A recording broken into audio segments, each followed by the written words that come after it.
It's Dega, baby. It's time for Dega, where we go fast and wreck fast. If you're not up in front, you possibly can get involved in a multi-car accident. Right now, we're just running practice here at ISCA, and I want to take us for a ride right quick with Mr. Clifton Cockrell. Clifton, you got your ears on? Booth to Clifton Cockrell. Can you hear me? Yes, I can hear you now, sir. All right, big guy. How we doing tonight, Clifton? Oh, just fine and dandy. All right. If you don't mind, can we hop in your cockpit right with you right quick, and you take us a lap around this Dega and kind of explain what we're going to be looking for from a driver's point of view? Sure. I'm going to be coming through here through the tri-oval. It gets really slippery through here, so you definitely want to make sure your car is under control. You got to aim for the bottom right here once your tires warm up. You're going to ride that bottom line there. You're going to see a lot of cars dancing around you. You just got to kind of hold your cool here. Just wait around, be patient, see what's going to happen. Hopefully the other guy behind you makes the mistake and not you. And we're going to line up for the third turn here. Going to follow James Coulibaly for a little while, maybe get a little draft, see how fast we can go. Looks like you're topping almost 200 miles an hour on that backstretch. Is that something we can see common, or the more cars, the faster we get going? We'll probably see closer to 205, 206 when all the cars are out there. That's what I've seen with the little group that I had in practice. Right now, you're in practice. You're running fourth fastest at a 47.6. What is that? 636. Yeah, that was just with a group of like 4 or 5 cars. So it's gonna be there's gonna be some fast laps back there, but it's gonna be from the guys in the back, unfortunately. Well, good deal. Absolutely. There's a lot of pull in that car right there. It looks like it's trying to pull you right into the bumper of that car right in front of you. Yeah, my setup's pretty smooth this week. I was really struggling through the week.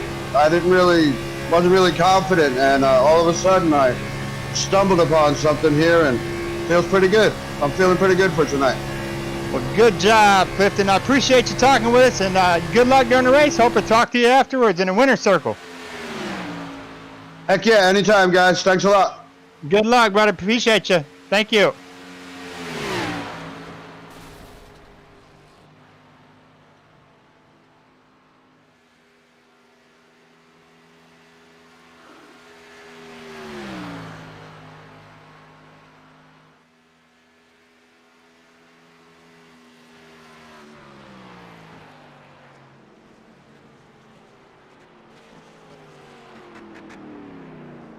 Yeah, go ahead. How we doing, bud? I'm doing pretty good. Practice is going okay. Hadn't messed up too much. All right. We're talking to the car number 83, I believe you're in, right, Craig? Right, the Southern Spiral Pipe car.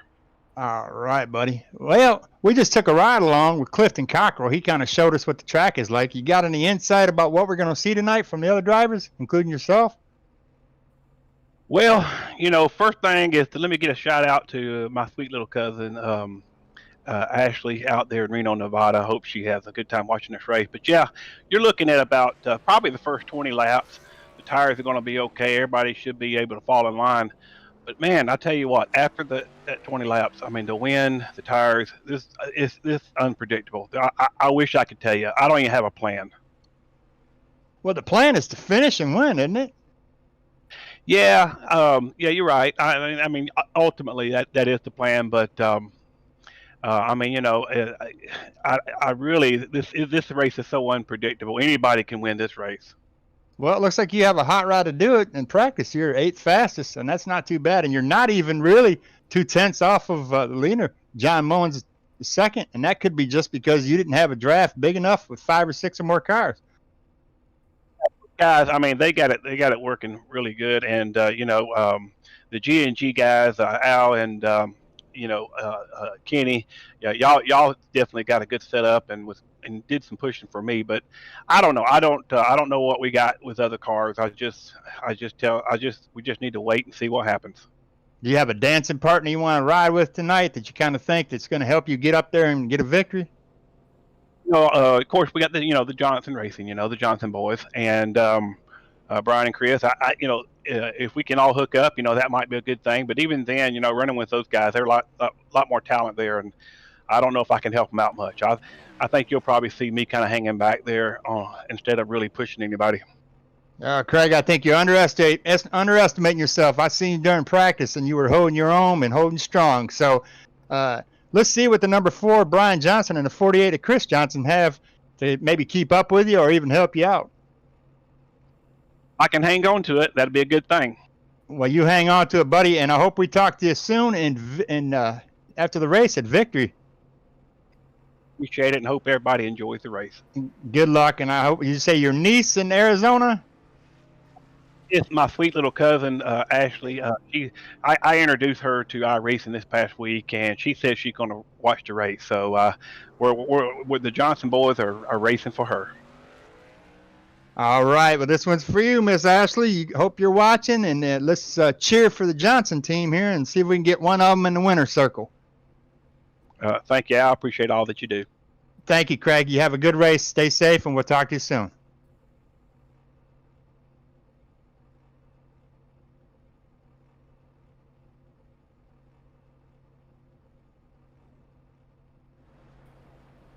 Couple good friends giving us a little bit of the chit chat there, Al. I'll tell you what, this is one race that I cannot wait for to get underway. A lot of talking points going into this one. You got, of course, the biggest one will most likely be the pit strategy and how can drivers time it perfectly, because as everybody very well knows, if you time a pit stop bad, you end up outside of that main pack, well, your shot to win is pretty much down the drain.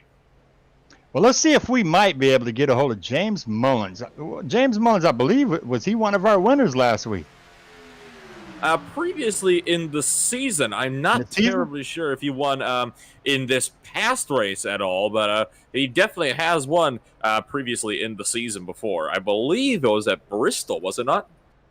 I believe he's going to be a contender tonight. Let's see if we can maybe get a quick word with James. Whether do we have qualifying coming up or practice still? It's going to be 50 seconds before we got qualifying underway. All right, let's see if I can make contact with James Mullins and get a quick chat with him and see what we can do. James Mullins, in broadcast booth, you got a copy? 10-4, I got you loud and clear, man. Hey, James, what are we going to look at tonight, bud? It's going to be fairly calm a little bit. I hope it is. Hope everybody ain't racing 2 and 3 wide early on. Well, we've took a ride along with Clifton Cockrell. We got a chit-chat in with Craig Johnson. He gave a big shout-out to his cousin in Arizona. You want to give a shout-out to anybody so they're watching? Or? Yeah, I'll give a shout-out to the Nexus boys, Chris M. Hill and everybody over there. It's been chipping in. JC Atchison, he's a beast at these restrictor plate setups. He's really good at them. So I think we'll be hauling this weekend. I want to give a shout-out to the Rocket Racing setups, really good guys over there. I've been making the setups for the A-car. Good deal, good deal. Well, give us a little synopsis on what we're going to see tonight from you. Are we going to play it safe? Are we going to race for a win? Or when are we going to start seeing some action, you think? Well, we'll see how good I qualify. And if I qualify fairly decent, I might try to go up there and lead some laps. And if I'm running, 7th or 8th, I might just drop back and run to the end. I'm just going to feel out the first little bit of the race. And if I'm up front, I'm going to try to lead some laps. If I'm not, I'm going to go to the back. We have any dancing partners that we're looking through the field and saying, hey, I think I'm going to click up with them and see if I can ride this thing to the front? I ain't got nobody to help me right now. Right before you pulled me up, I was actually talking to a few guys down there, asking if they need some help. So I'm trying to make some buddies. Well, I'm going to get you back down with your teammates there and see if you can get with your crew chief and find out how you can get to the front of this and talk to me in Victory Lane. Appreciate it, fellas. I appreciate you, James. Be safe and have a good race.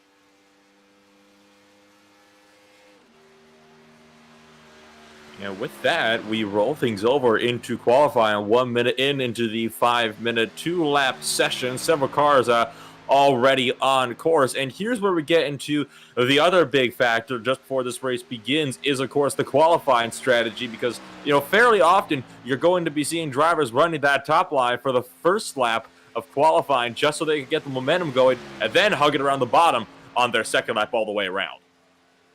Yeah, that's where the speed's at. You come off that wall, you get the draft kind of pushing you. As you'll see during the race, there'll be a lot of side drafting. And what I mean by side drafting is you'll see one driver trying to get a little close to another car that's either above him or below him to kind of catch some speed off the side of him. It kind of gives them a momentum push forward when they do that, but it also can backfire on them. They can come a little bit too close, and we have that infamous, net code that iRacing has, where it could eventually cause a wreck if they get too close. To the system here believes that those cars have made contact, and they'll spin one of them, if not both of them, out. So it's a really touch and go how they do this. So I guess we'll watch and see. I'm kind of thinking and hoping that we're going to see a lot of green flag racing tonight, maybe some green flag pit stops. What is your idea, Nolan, on what we should see coming into pit road? It'll be an interesting one for sure. I believe it was about 34 to 37 laps we were looking in clean air for the fuel window. So one thing to really watch out for is going to be that massive checkup on the inside line, because you're going to have so many drivers that are going to be coming down together. That's the other crucial thing about Talladega. Never pit alone. The second you do that, you are shooting yourself in the foot and setting yourself up for failure. You have to come down with a partner, preferably at least 2 or 3 partners at that. So how people try to plan out their strategies and time them is going to be crucial. Qualifying is underway right now, and right now, Donnie Gatton Jr. just crossed the line on his final lap, and he's right now on provisional pole with a 50.064 lap, nearly breaking into the 49s. Yeah, I've seen these drivers practice earlier, and we should see some 49s coming out of this field right now. I'm going to guess some of you drivers, maybe Mark Love, will pull out a 49, and there it is right there. James Mullins, we just talked to James. He pulled a 49.7 out of his hat. That's 0.3 faster than John Mullins. And there's no relation, I guess, between the James and the John. So, quarter of a second up between first and second place. Check that, less than a tenth now, because here is Jeffrey Smith now up into the second position with a 49.980. So that makes 2 drivers, both on the front row, that have set times in that 49-second range. The driver that's been slow so far was Mike Knight with the 50.512, but he is still on his second lap, and right now sitting at the very bottom of the timing charts. Eric Kling has just put himself up into 6th place as well. Yeah, we talked to Craig Johnson just a little while ago in that 83 car, and he's sitting pretty hefty in 5th position with a 50.090, and that's just a little bit 0.3 off of the leader. So that's not much to sneeze at. He's still staying strong there. He just got bumped down to 6 as we have Chris Johnson. Chris Johnson in that 48 just took 2nd place with a 48.789, 0.4 slower than James Mullins.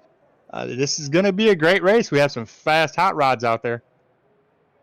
Matt Hornbuckle now goes almost top of the charts with a 49.777. So lucky numbers there for Matt Hornbuckle. Not lucky enough, though, to put him up at the top of the board. It looks like Eric Kling is going to bump himself up into the top 5 with an 49.857.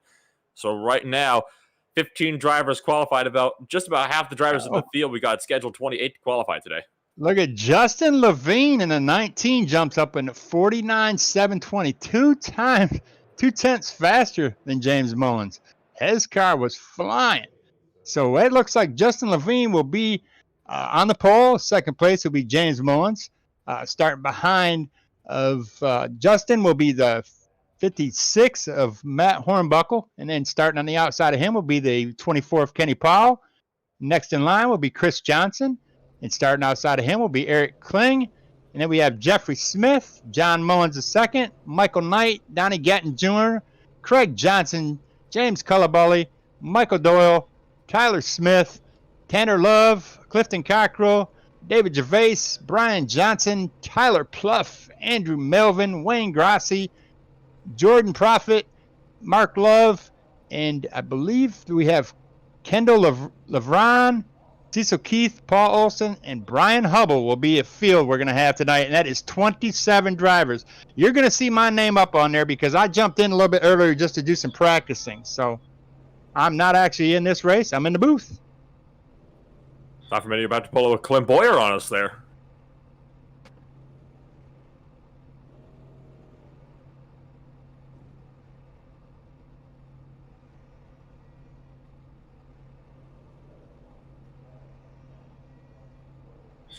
So, let's go ahead and do the national anthem real quick, Nolan. Yes, indeed.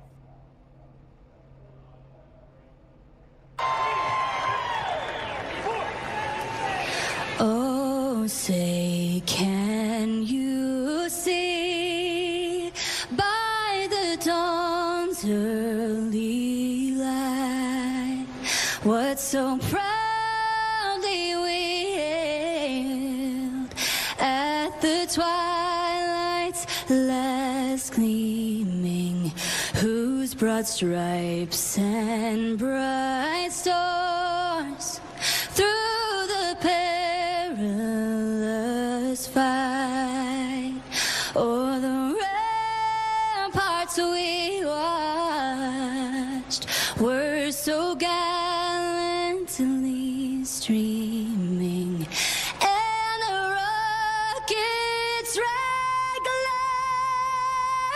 the bombs bursting in air gave proof through the night that our flag was still there.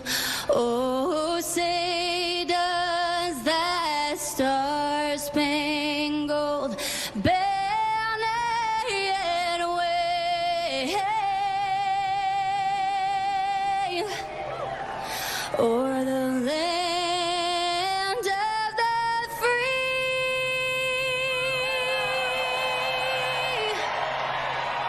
and the home of the brave.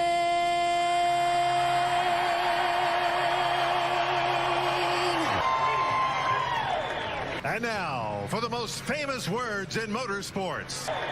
Drivers, start your engines!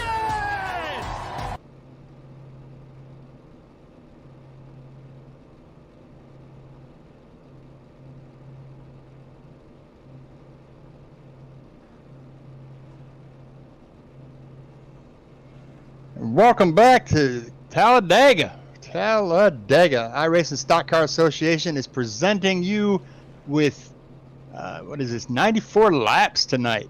Nolan, you want to go ahead and tell us what this race is all about and who we got as a sponsor tonight, please? I can indeed. For tonight's race, it is going to be Performance Engineering and Machine Competition Engines based out of Ashland, Kentucky. Of course, they're the sponsor for tonight's 250-mile race for the Performance Engineering and Machine 250. If you want to get in touch with them, you can easily call them at 606-329-8411. That is 606-329-8411 for Performance Engineering and Machine Competition Engines based out of Ashland, Kentucky. Tonight we're going to run 94 laps, turning left. Well, and my guess is we're going to do more than 94 laps in this thing because we're going to have some cautions here. My only hope is that the pace car doesn't do more laps than these racers do tonight, and that's going to all depend on who can hold their line and how well they can do it. As we're going to watch, we're going to see, we heard earlier from, I believe it was Clifton Cockrell, that we're going to see speeds up to 205 miles an hour in a draft with more than 3 or 4 cars. How important is it knowing that these guys hit pit road perfectly and come in and out with a teammate? Well, the fact that the draft can be so powerful here plays a big role into that. If you're alone and you're outside 1.5 seconds, you have no hope of catching up to that field, and you're going to be about 20 miles an hour at least off the pace of the lead group, and you're going to be lapped within about 15 laps or so. That's why it is so incredibly crucial for these 27 drivers that they make sure that they get those pit stops right. Yeah, it's a dancing partner. You definitely want a dancing partner here. If you're caught without a drafting partner, you got to have more than 2 drivers with you. I mean, that's where the speed's at. You can do it with 2 drivers, but they have to be extremely fast. And if you get 3 or 4 or 5 more cars in a row, they're going to be extremely faster than a 2-car pack. So let's watch and see how this splits. I expect we're going to see more than than one pack of racers. So we'll see a front pack, a middle pack, and a back pack. So the pace car is already pulling down to the lane. Still a long way to the end of the tri-oval. We got set to go racing at the biggest, baddest track in North America. Getting ready to go green. It's getting ready to boogity, boogity, boogity. This is going to be exciting, Nolan. Levine continued to hold them up. Still waiting. They're in the restart zone. The green flag drops, and we are racing for 94 laps, 250 miles in the state of Alabama.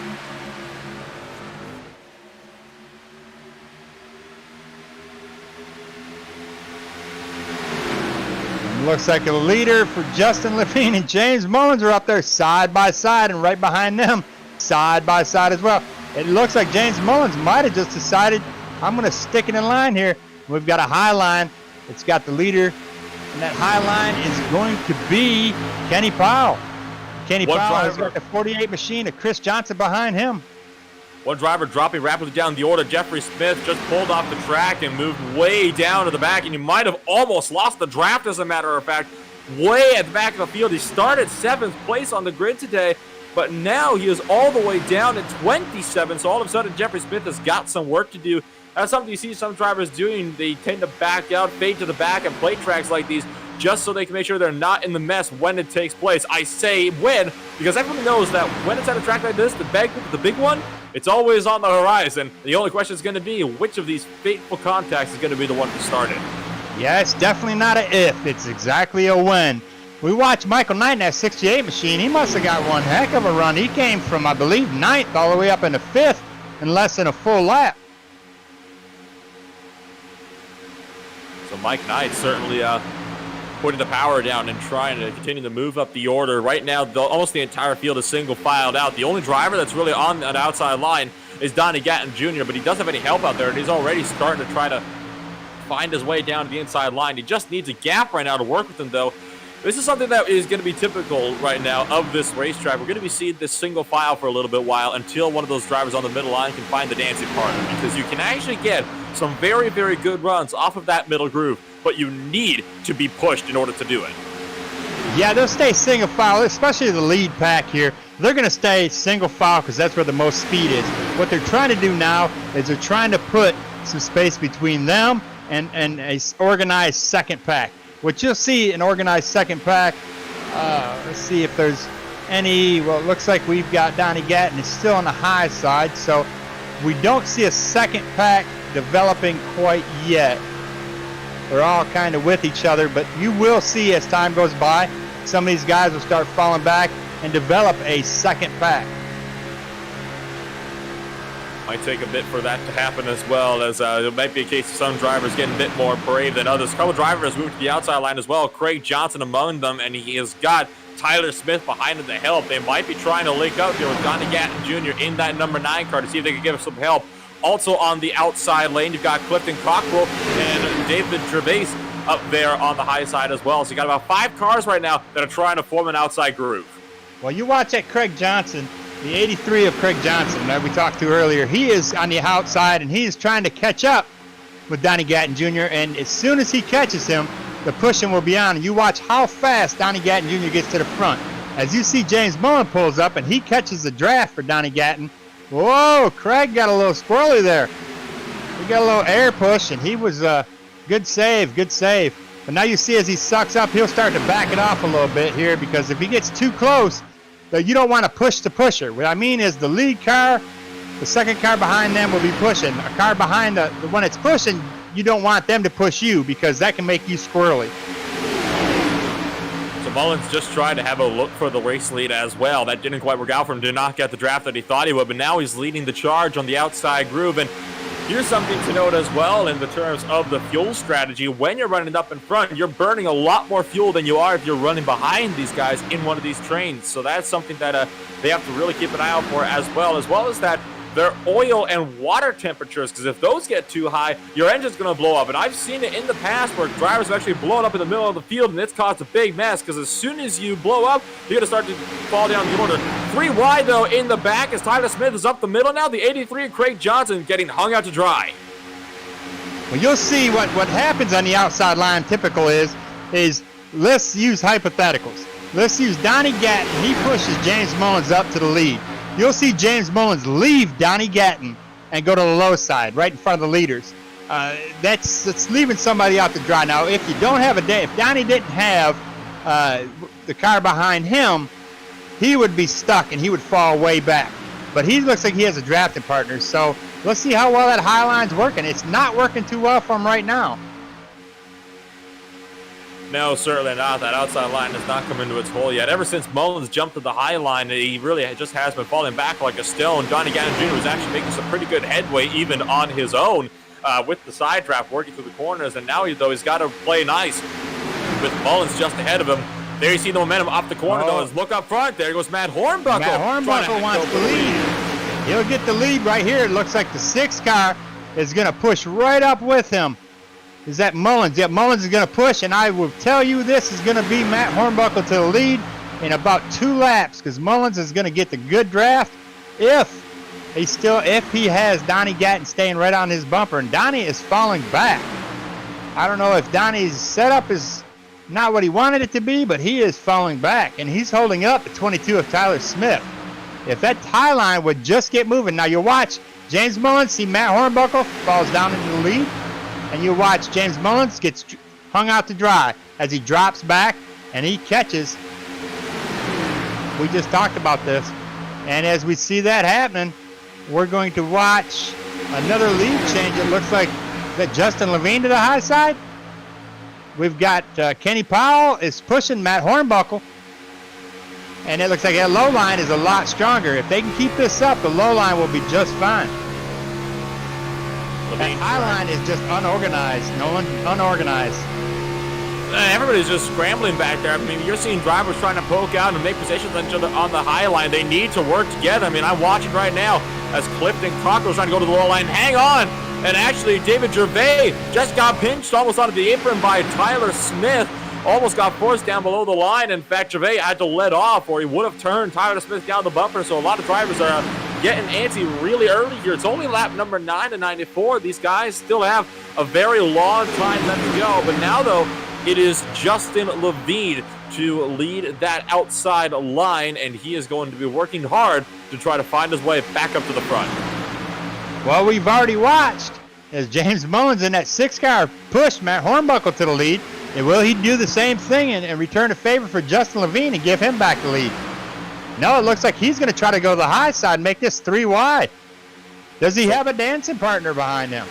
Potentially. He's got Donnie Gatton Jr. closing in. The question is going to be, who does Gatton go with? Tries the middle, but that doesn't work out for him. Gets squeezed out and is forced to back out big time as James Mullins cut him off down the middle of grooves. So a couple drivers blocking dirty here early on. Yeah, these drivers in that high line have to get more organized if they're going to do what we call a train. If they're going to push their way to the front of this pack and get around the inside cars, they've got to get nose to tail like the inside line is. That's where the speed's at. When you have that gap, you see the gap between Justin Levine, James Mullins, and Donnie Gatton. There's a huge gap from Donnie Gatton back there. And it's not going to help. There's no momentum there for the 2 leaders or the cars up front, which is James Mullins. But it looks like they're closing up that gap, and let's see, they're going to take one more swing at it. Donnie Gatton Jr. gets a great run, and he's going to come right up, and I don't know if he's going to pinch 3 wide, and he makes it. Looks like Mullins may be having a heating issue, so he backs off. He might have too much tape on there. So now Donnie Gatton Jr. is going to get up there, and he's going to get the bumper of the 19 of Justin Levine and see if he can push him forward. He's certainly trying to. It could be a fuel saving strategy as well. They might have been burning too much stuff trying to push Levine to the front, so he's content with just kind of sitting in the back and playing it nice and safe and easy for now. So far, it looks like everybody is lined up in the same pack still. There are 1 or 2 stragglers, but for now, everybody is looking to be very sorted up in front. The real question is just going to be which line is going to come out on top, because right now, the inside line seems to be the place to be as Levine gets nudged up the track just the smallest bit by Kenny Powell. Now he's going to come back down and try to take the position again as Powell tries to get the side draft on him. Look out, though, for Matt Hornbuckle that just tried to throw a block on Levine. That didn't work out so well, and now it's going to be Justin Levine up to the front. Yeah, but Donnie Gatton Jr. in that 9 car does not stay on the bumper. I think what he's thinking is during the turns, I don't want to be on Justin Levine's bumper because I might have some air. But it does look like Matt Hornbuckle took the high side, and he's going to I'm going to guess he is going to let Kenny Powell at 24 take the lead because that 68 car, Michael Knight, is right on Kenny Powell's bumper. But no, that doesn't work for him, as it looks like Justin Levine left Matt Hornbuckle on the high line, and now he's got the lead again. That was a bit of an interesting move. I think Hornbuckle was trying to block both lines at once. So you block high on the straights and then block low in the corners to make sure that no driver can get a run. Levine took advantage of that, though, and ended up taking the race lead. They're 3 wide behind, though. Conkler was stuck in the middle groove all on his lonesome. Tanner Love just passed him on the outside. He got the 64 machine to John Mullins in this mix as well. Yeah, they are 3 wide. That high line is got a 3 wide groove coming up here.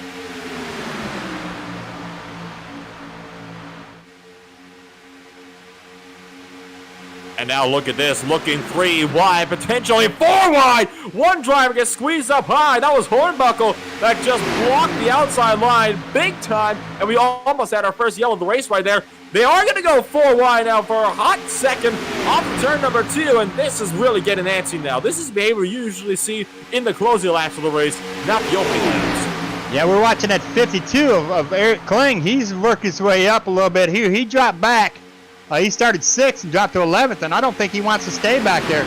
He's going to try to run the whole inside line by himself, but he does have a dancing partner, that 14 right behind him. It looks like he's going to go low. That's Tanner Love. So now the 2 lines single out again, and it looks like we'll get a little bit of reprieve here, if not for a few brief seconds, but I'll tell you what, that was a bit intense right there. You thought there might be some really interesting shuffling going on, though. I'll tell you what, even my timing software didn't like the action that was going on. It completely failed on me for a few seconds there. So that just goes to show just how much, position shuffling is going on right now in the early stages. No one knows what line they want to be in. Yeah, there is less than probably 3.5 seconds between the leader and the 23rd place. I mean, there is not much in there. Everybody is staying pretty close to about 1/10 of a gap between them. And now we've kind of gained a little bit. Tyler Smith, he's dropped back.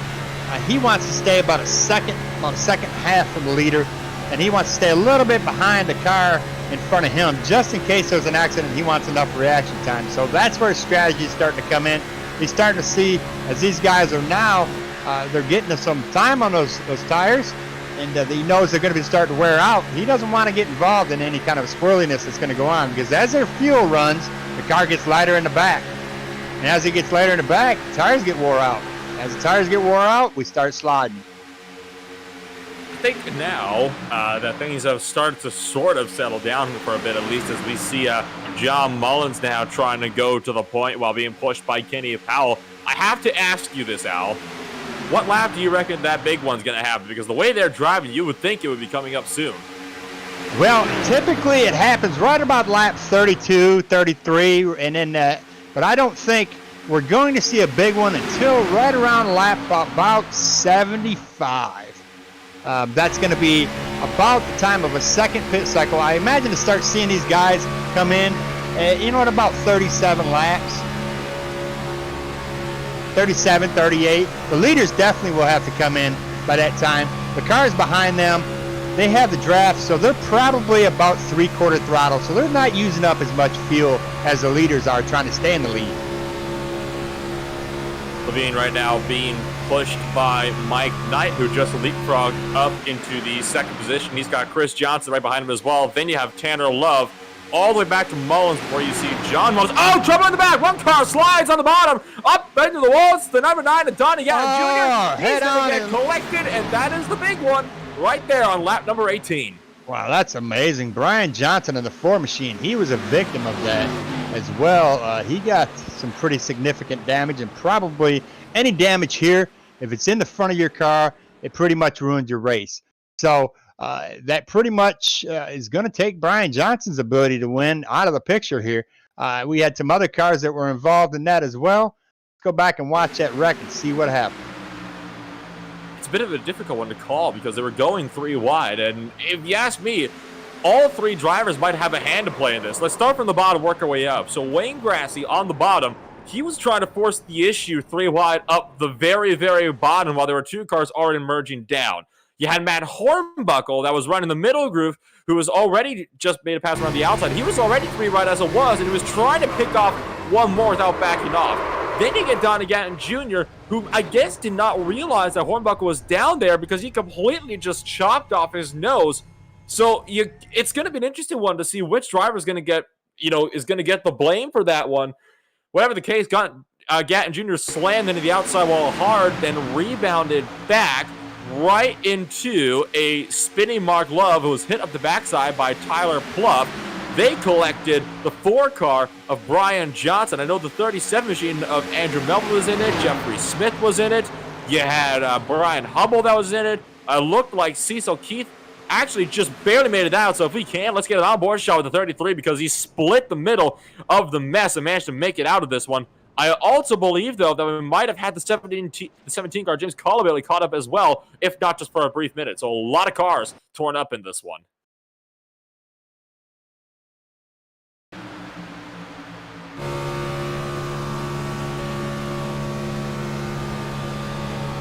Yeah, it kind of looks, I'm watching this replay right quick, and it looks like the 56 of Matt Hornbuckle and Donnie Gatton Jr. had originally had some contact here.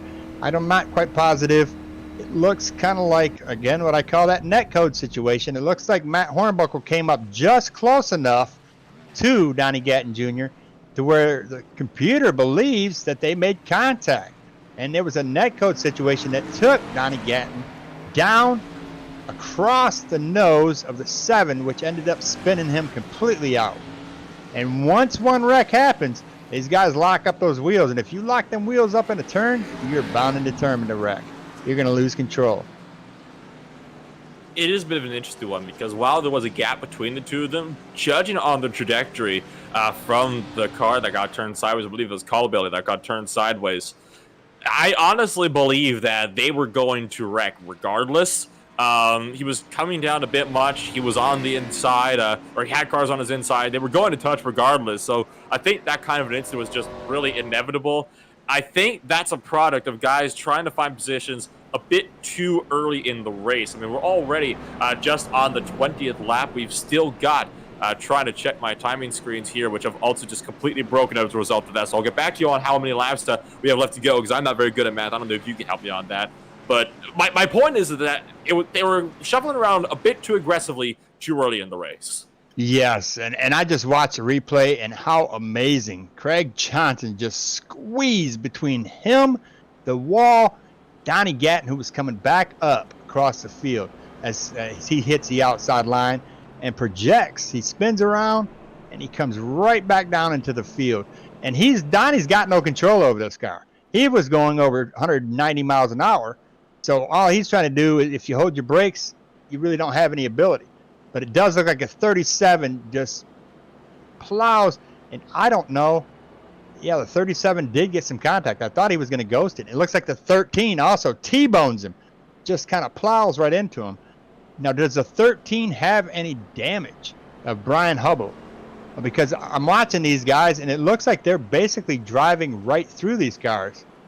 He definitely has damage. Brian Hubble was hit on the rear end of the car because he was trying to check up and he got run over from behind. So Hubble's got some rear damage, which is definitely going to hurt the rear end aerodynamics of that car. It might affect the top end speed as well. So, 74 laps remaining now as a couple drivers come back down the pit road, no doubt to continue to fix damage without going down a lap.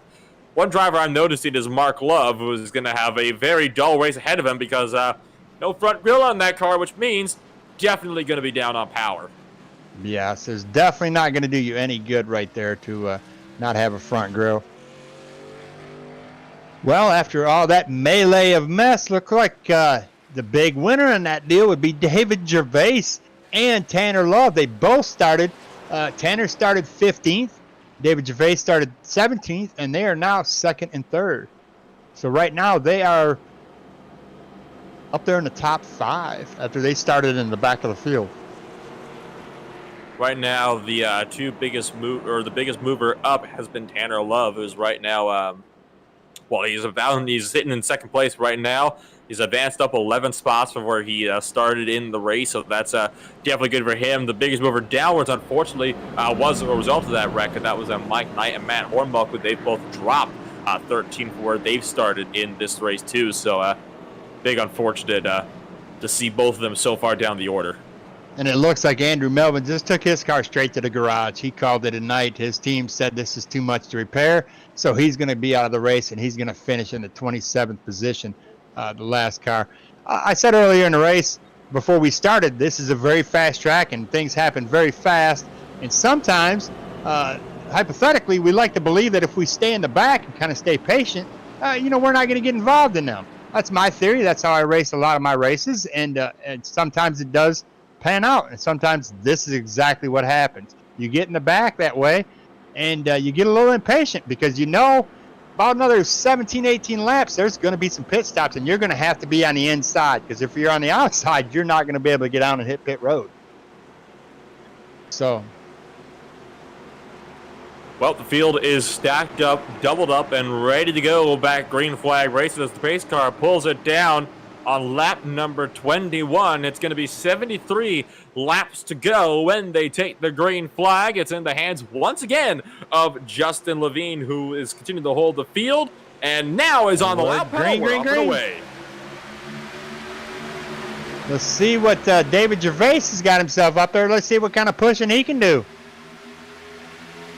We got Tanner Love on the outside with the 64.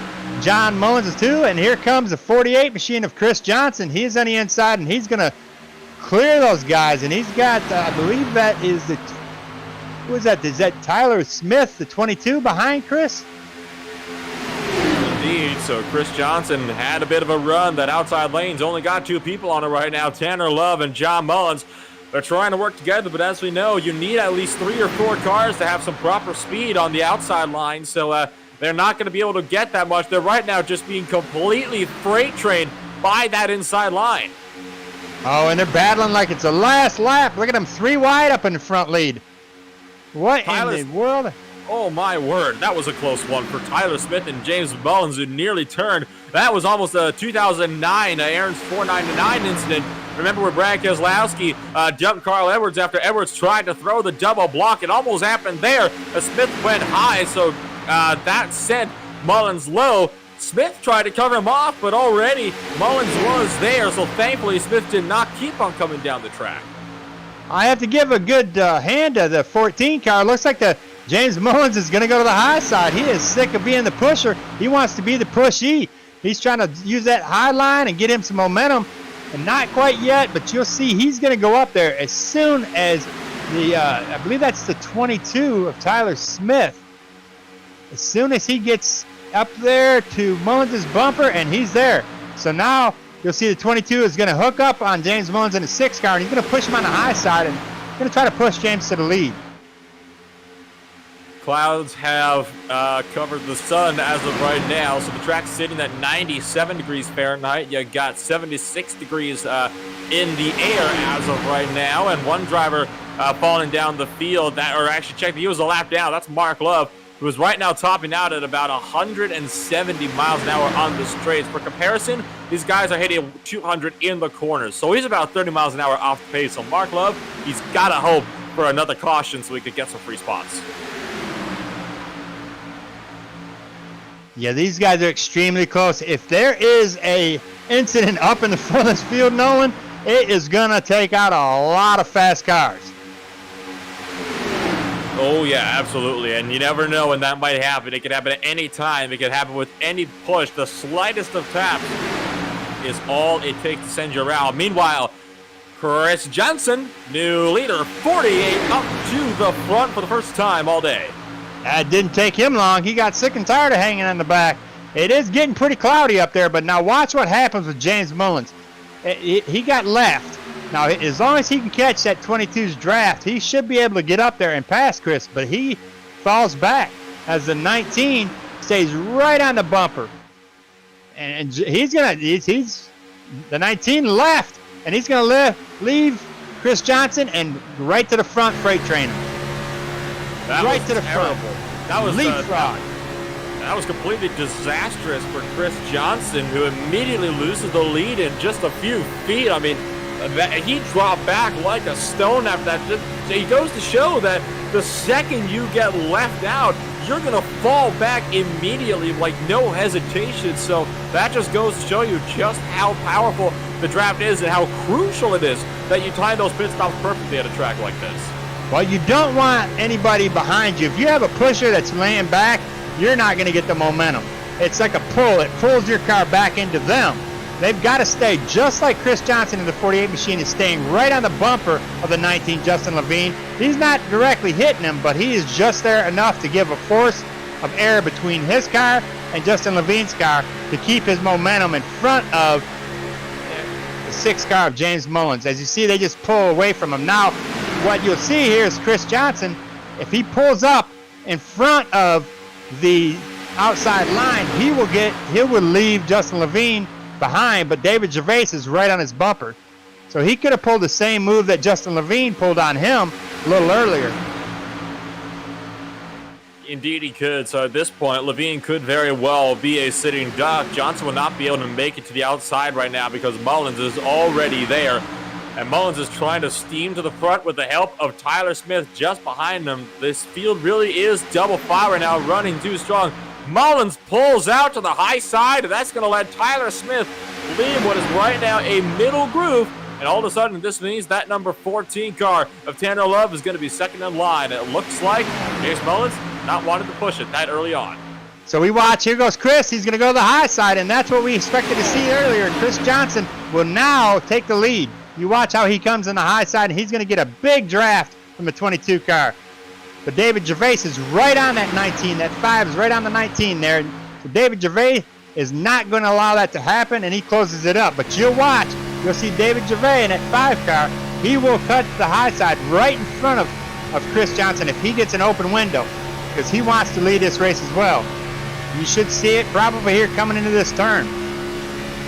He'll leave Justin Levine. Might happen on the back straightaway here if Johnson can give him room to do so. David Gervais, though, He's got plenty of room. He's got plenty of room.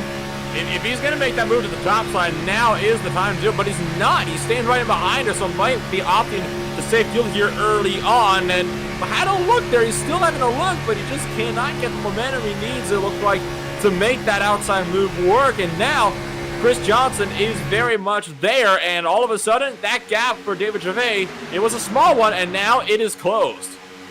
Yeah, if he was going to make that move, he should have done it. He may be starting to think about fuel, but David Gervais looks like his car is extremely loose. He cannot hold that bottom line. His car is all over the place, so he might have too much tape on that car, and he might be backing off to let a little air in there so he doesn't overheat that engine. But the outside line, the pushers there, are not helping. Well, see how David just goes up, and he comes extremely close to Chris Johnson in at 48. I have to hold my breath a little bit right now with that number 5 car because he is kind of a bit up and down, isn't he, right now? Now gets onto the yellow line. That's not something you want to do in these cars. It is all too easy to unsettle the car if you so much as glance at that yellow line on the bottom, especially, at this track. Well, I guess you could call it the sister track to this one, the Daytona International Speedway. Both tracks, you want to keep it off of that transitioning as much as you can because it is just such a violent transition that the second you touch it, well, you can guarantee it's a recipe for disaster. So there's a trick you can do. At Justin Levine, you'll see how he's just hugging that yellow line in that turn, okay? And David Gervais cannot see that yellow line if he's right up against his bumper. So if he gets, his left side tires get below that yellow line in a turn, he can get extremely loose and take out about 6 cars behind him. And sometimes, if the leaders see they got faster cars behind them, they will do that. They'll hug that yellow line so the pusher behind them will go below that yellow line, lose control, and take out the drivers on the outside and probably some cars on the inside as well. And now one driver getting squeezed out on the outside a little bit was the 14 car of Tanner Love. Love was got a bit muscled out there from that middle groove up to the high side near the wall. He manages to get it back toward the middle line, but still a lot of position shuffling going on right now. And right now, if you're anywhere in this lead pack, it's really anybody's race. If you're in this lead group, you got a shot to win it. Yeah, but they're going to have to be patient because, if they didn't come down pit road on that first pit stop, they're going to have to pit again. Well, they're going to have to pit again regardless. But you're right, if they didn't come down, and I'm pretty sure everybody did come down the last time by, but the estimated green flag window of the pit window opening up was about 5 laps from now. Of course, with that yellow, it would not surprise if we saw everybody stopping at least for fuel, if not for tires. These drivers are limited to 3 tire sets. That means they can only do 2 changes per stop here in this one. Yeah, we watched them come across the start-finish line in the last lap at 202 miles an hour. And that's all the leaders. And they're pretty much nose to tail. 1/10 of a second separates them from front bumper to rear bumper. That's a recipe for disaster. I mean, hey, they're running tight. Want to make sure they don't lose that draft. They need to stay as tight as they can to make sure that they're conservative as much as they can, to stick it close as much as they can. But you're right, if there's any kind of contact that goes the wrong way, particularly at the front, I can easily see us losing half the field right there. Yeah, it just has to be an inside car, like David Gervais keeps swaying up. If he catches and gets extremely close to Chris Johnson or any of those guys on the high side, netcode will believe there was contact made and it'll spin out one of those 2 cars. So I can see Chris Johnson is trying to keep a gap between him and David Gervais so he doesn't get caught with that infamous netcode. Tyler Smith just gave in report over the radio. He is starting to run hot. That's the second pusher on the outside line. So Tyler Smith might be in trouble here if he cannot get into some clear air and get the car cycled out. But I'll tell you what, Chris Johnson does not want to move out of the way to let him have that clear air.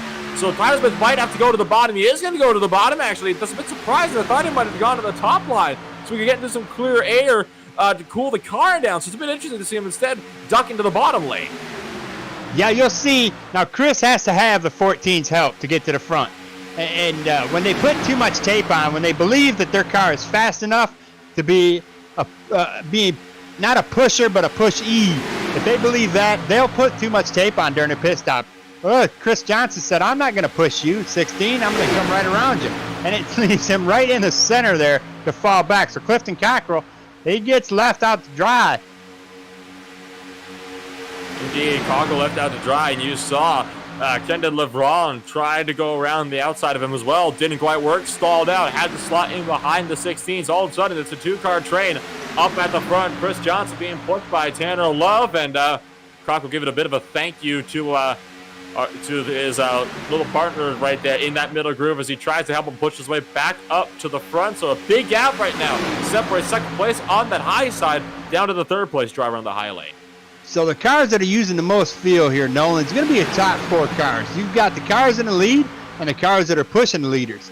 Those guys are using the most fuel. At 64, you see John Mullins. He's about 3/4 throttle. He's just kind of hanging out. He's not pushing. He's not getting right on the bumper. David Gervais, he's just kind of chilling out. He's saving fuel. So he could possibly go 1, maybe 2 laps more than your top 4 leaders here because they're all full throttle. They cannot lift. They can't do 3/4 throttles. They got to give it all she's got. Absolutely. So the race leaders are definitely going to have to start looking for the fuel windows to start to come into play into clear air. Particularly Justin Levine, because Levine has been one of those drivers that he doesn't want to hang around in the back, because every time he's been pushed back, he has made some pretty bold moves to make his way back up to the front of the field. So Levine in that Toyota Camry is definitely not wanting to hang around. He wants to be in front. So I think he might be trying to set something up here for a final fuel run at the end.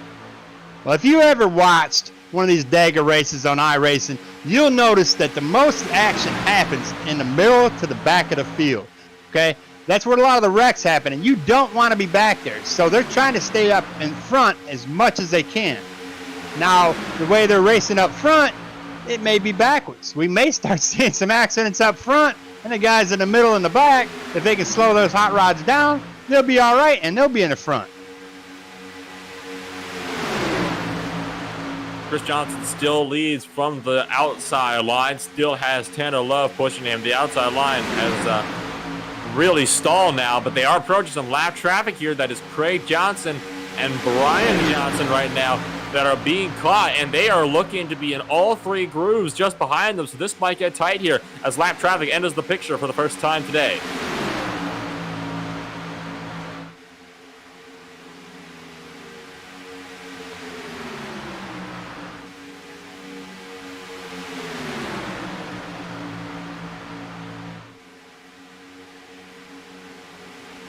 And lap cars go up to the outside line. The Johnson brothers, oh, look out for Craig Johnson, who is bouncing off the outside wall.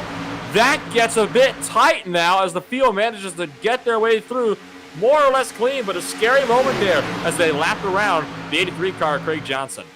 What you're seeing right there, Nolan, was the product of draft, air. The air coming off these cars side by side, it pushes you. And that's, again, why these guys are bouncing around like they are. There's air pockets between the bottom lane and the middle lane and the top lane. Well, it kind of transfers from the bottom to the middle to the top. And when you have that transfer like that, anybody that's a lap down and they're getting past like that, the air is just pushing them. And they can push them out of control. Watch that, but you got to remember that, you know, each of these cars has their own little air pockets, and then you have the other cars that are moving around trying to find those air pockets, and they're moving their own air pockets around in turns. When you get 27 of those little pockets that are all moving around in the same area, it creates the bit of a snaking effect that we often tend to see down the straights. You know, drivers looking high or looking low, as Gervais just tried to have a look for the lead, but Johnson got the run with the help of Love and was not able to make the move stick. And Nolan, you know what happens when you got too much air. Eventually you fart, and then it stinks. So let's just hope none of these guys fart and stinks up the whole track. If I had to guess, I would say that we might not be seeing another caution for a while yet. These drivers do seem to have relatively settled down as much as you can for a Talladega race. I can also speak from experience, having run 500-mile races here myself and at Daytona, that when you're at a track like this, you are always on edge. I mean, it is a lot more scary, so to speak, running at a track like this, knowing that if a wreck happens in front of you, you got to somehow slow down for it while not getting run over yourself. It's a lot more terrifying to have that kind of a feeling than to be running all on your lonesome at a track like, I don't know, even Tacoma, Michigan, where the pack racing isn't nearly as prominent. Yeah, this is unlike Daytona. This is pretty close to a 3-wide track. Daytona, you can run 4 wide, pretty safe. You run 4 wide here, something ugly is going to come out of it. But these guys, heart rates, this is not for the faint of heart. I mean, you racing this track right here, if you don't have a healthy heart, you're going to be in trouble. You'll go to see a doctor here before this race is over. It's very stressful. And it looks like Chris Johnson is getting a great push. He's trying to get back up into that lead again. That inside line is staying strong. We're on lap number 42. 47 marks the halfway point. That's 47 going on 48. So about 5.5 laps away now from that halfway marker. Our first caution came on lap number 19 for a big one that collected about 7 or 8 cars as a result of 3 wide contacts. So far, we have been green ever since with plenty of lead changes in the books.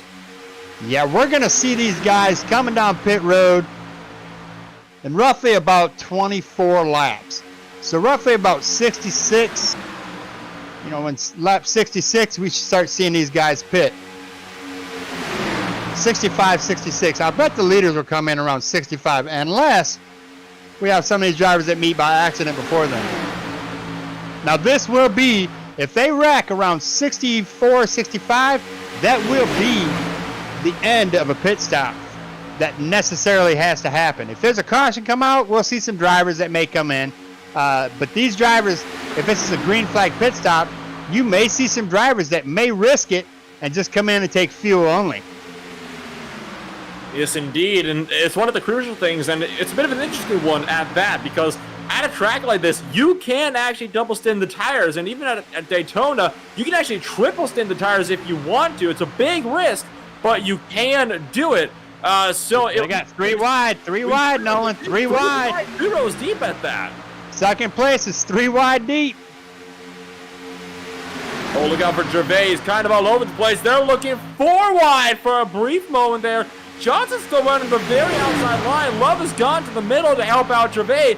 That leaves Clifton Cockrell right now to push that outside lane right now. So it was a bit of a bold move there from Gervais to try to work his way to the front. And unfortunately for Johnson, you can't get that good of a run around the high side, and he is going to stall out. Yeah, that kind of hung him out to dry. That outside by the wall, if you've got a pusher behind there, that potentially could be the fastest way around this track. But if you got two more behind you or two more beneath you, that's a lot of draft right there, and that could cause you a lot of problems. But it does look like Gervais has got himself a heck of a run, and he may take the lead. You'll watch him dive down in front of the 19 of Justin Levine, and he says, hey, I pushed you for so long. You need to return the favor, and he is clear now, so we should see him drop down any second now. Probably down in the turn number 3. We'll see if he's going to stay there. He's not. No, he's not. Love trying to look at the outside. That has just completely destroyed Gervais' run down the inside, and now it's going to be broken further, as now he's going to get freight train here, as Love is going to pass him around the outside. So 3 we got a race for the lead. It looks like John Mullins in the 64 is going to come up there, and he's like, hey, I want the lead. And we got David Gervais going to come up and push him. Now, I can imagine if you get Tyler Smith in front of John Mullins, he is going to abandon Chris on the low line and go to the high line because he wants to lead. He's been patiently sitting back here. So you should see the car right behind Justin Levine go to the high side if he got a gap. And he thought he did, but he thought again, and he went back down. Certainly a close battle right now between the positions, and now calmer heads have prevailed over the speedway around in lap 46. 1 lap to go before we reach that halfway point in the race. Let's see if John Mullins in that 64 machine can get him the lead here. All he's got to do is clear the 19, and he is clear. So if he falls down below, as he does, he leaves David Gervais up there. But David Gervais got a pushing partner. His dancing partner is Clifton Cockrell in that 16. And the slide again. The 19 does it again. He slides up in front of Gervais and barely avoids a wreck. That was extremely close, and abandons the 64 of John Mullins. That is a slap to the face for John Mullins, who... and we're going to go 3 wide. It looks like Clifton Cockrell is going to leave David Gervais out to dry if he can get to the outside. Cockrell trying to move to the outside line. Gervais trying to get the run. Love trying to find where does he want to go. Does he want to go low? Does he want to go high? He's going to have to choose the middle and work with Gervais just a little bit longer. Cockrell falls back and is going to be forced back into the line. So, like I said, well, that was a slap in the face for John Mullins, as Levine made it very clear he does not want to push Mullins. He wants to remain right up at the front of the field. Smith, though, looking like he might want to go for second place here around John Mullins. He's going to link up now with David Gervais and Tanner Love on the outside. As you see, Nolan, you watch this field. A lot of the drivers that had started in the 25th, 26th, 27th, they're all starting to come up.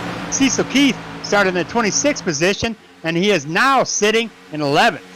You know, Kendall LeBron, he started 25th. He's now sitting at 12th. We've got 28 car Brian Hubble. He's now sitting at 13. They all starting to move up.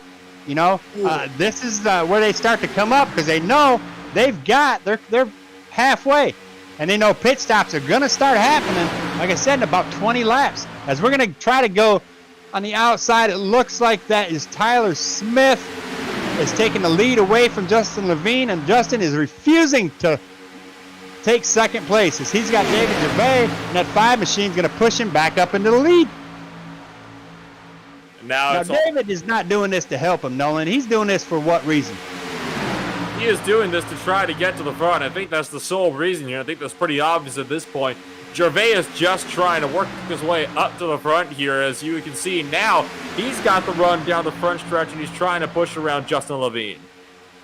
Yeah, he's got that dancing partner behind him, Tanner Love. If Tanner can stay on his bumper, then David Gervais is going to take the lead, and he is clear. So if he just drops down, but he's not going to drop down. I'm not understanding what is the purpose here of trying to get up there if you're not going to take advantage of it. Well, it wasn't quite clear. He realized that Levine is clear a mile long right now. He can drop down, and it looks like the 14 is probably good. There he goes. There he goes. He's going to abandon the 14, but the 14's got the 16 of Clifton Cockrell that we did an in-car interview with before the race. And Clifton, Looks like he's got a hot rod, but Justin Levine's going to pull that same switcheroo. He's going to go to the middle lane, and he wants back up in the lead, and he's going to, and poor David, he can't even lead a lap here.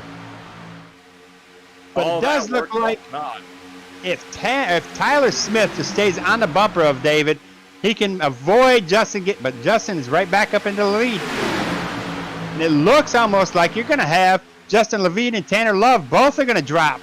So that drops David Gervais to third, with Clifton Cockrell on the high side and the 68 of Michael Knight right behind him. Let's see if these guys can get up there and do something.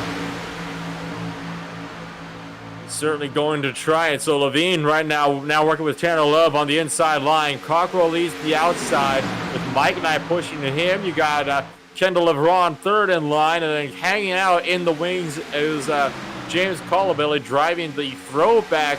I believe that was Marcus Ambrose's old paint scheme back when he was racing in stock car in the early 2010s. Oh, don't look now. We've got that 48 of Chris Johnson snuck up in here again. He's on the inside.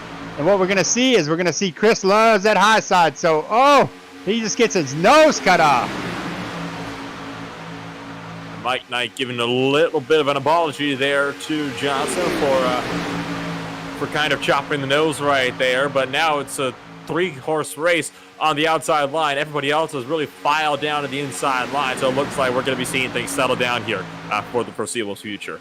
Nolan, I believe that was Clifton Cockrell that cut the nose off of Chris Johnson in that 48 machine. But I can't imagine Chris is going to stay on that low side. If he gets a dancing partner up top that he believes is going to be fast, he's going to go up there.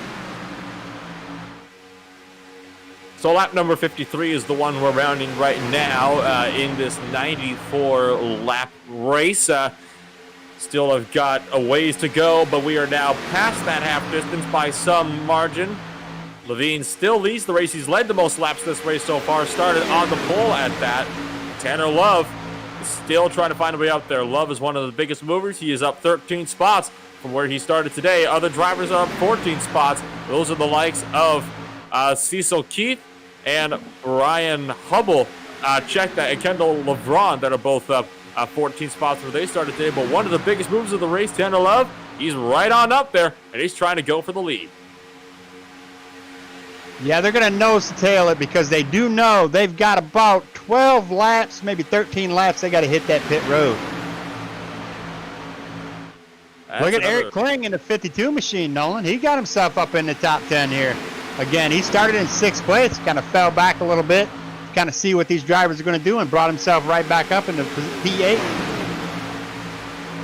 Yeah, Kling's got some work to do. He started in 6th, and he fell way down the order, and he has not been able to really close up since then. I believe Kling was almost caught up in that first and so far only caution of the race as well. But so far, right now, what Eric Kling's trying to do is he's just trying to get some momentum going. I see lap traffic on the horizon, though. Ryan Johnson, about 15 miles an hour off the pace, is coming up fast on these drivers behind him. Yeah, but he's going to sit back. He's going to sit on the high line and avoid him. 7 car, Wayne Grassi, he's moved himself. He started out in 21st, and he's up in the top 10. He's in 9th. So already a couple big moves, and among them, like you said, that 9th place driver, Wayne Grassi, started near the back in the back 3 rows, and now he was inside the top 10. The driver running right behind him, Mike Knight, is not had such a fortunate day. He's only lost a spot since the start of this race, so Mike Knight has not been able to really make a whole lot of moves so far this race in order to try to go for the higher positions within that top 10 grouping. Yeah, you're looking from 1st to 9th. There is about a 2.5-second gap. That's not a lot. 200 miles an hour, just think of how quick you can close up on a first car of a 2.5 seconds. Oh, yeah, absolutely. It's definitely a very, very big thing. And we just got the call. The number 16 car pitting this time. Yeah, I don't know if I agree with that pit. I don't know. He must have, the 16 car, let's see what they're doing here. They can't make it to the end, I don't believe. I mean, they've got 37 laps on those tires. Oh, yeah, everybody's going to have to come down. We're at 56. They can't make it to the end. Oh, let's watch some pit stops. They go sliding all around.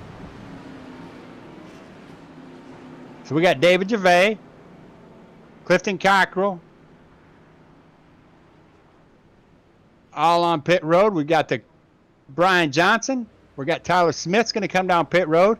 And then you got to have 4 or 5 cars pitting together in order to keep it going. You'll start seeing the leaders here. Tyler Smith, Eric Kling. They're all going to have to pit. Now, Eric Kling is on the high side, so he must think that he can go a little bit farther. He better slow that hot rod down or he's going to miss pit road, and he potentially could run out of gas unless he saves some fuel. Oh, Eric Kling is going to wait, and he's got the 12 car behind him. They're going to probably pit the next time by. And it looks like Kenny Powell, he saved enough fuel in that 24 machine to move himself up into third. Now, if a wreck happened to happen right now, the drivers that stayed out would benefit the most.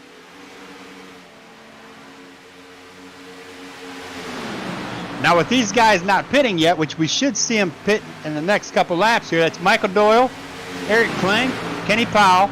Those guys could have potentially pit and make it to the end. Now, will they pit and just take fuel? Well, if you're going to take fuel, you might as well take 4 tires. It's going to take the same amount of time. So you'll see them pit right now in sequence. One goes high, one stays in the middle, one stays low. And they all slow their hot rods down, and they get right on the pit road, no black flags. Great stops for Eric Kling, Michael Doyle, and Kenny Powell. Now, if they can all get on pit road and make their pit stops clean, they have enough cars between them. That's going to be 6 cars in that group. That's enough to catch the leaders. And let's watch their pit stops and see if they take 4 tires. I imagine they're going to take 4 tires. Yeah, everybody's taking 4 tires and a full tank of fuel.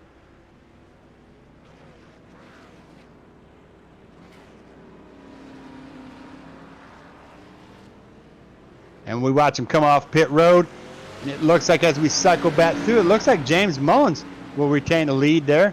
Nobody looks like they got any speeding penalties coming off pit road. They group together, and those guys can make some traction on getting back to the leaders. Should know that in the midst of that as well, there was one driver that overshot the pit entry and ended up spinning out in the grass. Not enough for caution, clearly, because, well, not on the racing surface, but that's mostly unfortunate there. As right now, Mullins is out of the pits, and there goes the leading group. David Gervais up to the net race lead.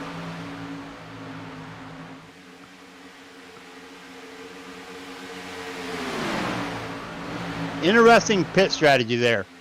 We watched the cars from, I believe, 6th all the way back to at least 10th. Pitting. Well, it looks like Kenny Powell is coming in for another stop. 24, did he possibly have a speeding on pit road penalty that he has to serve? That is detrimental. Kenny Powell comes out of race 6th place, and he has to pit again. I don't know if this was a planned pit or if he was speeding on pit road. So certain disaster for the number 24 machine, Kenny Powell, as he pulls it into his pit stall, and it's no doubt a stop and hold penalty of sorts for sure for the number 24 machine, who is going to drop so far down the order, and he may very well actually lose a lap because of this as well. Yeah, so his dreams are hoping to see a caution. Otherwise, his dreams are crushed in winning this race today.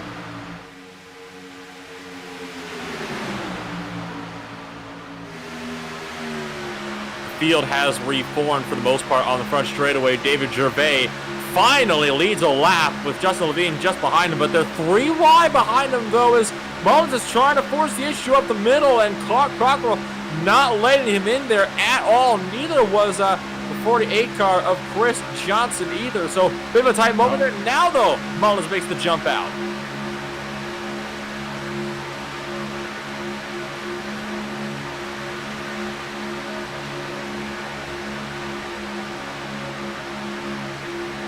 So it looks all your dancing partners up here, Nolan, they're all together, the same guys. Let's watch that 52 of Eric Kling there, running in 8th position. I don't think he's going to stay there long. He's going to jump to the high side and get behind James Mullins and push James Mullins to the lead. And we've got some lap cars we're going to contend with up here on the high side. If they're not going to stay high, this is going to cause a big ruckus. Oh, they cleaned it back up.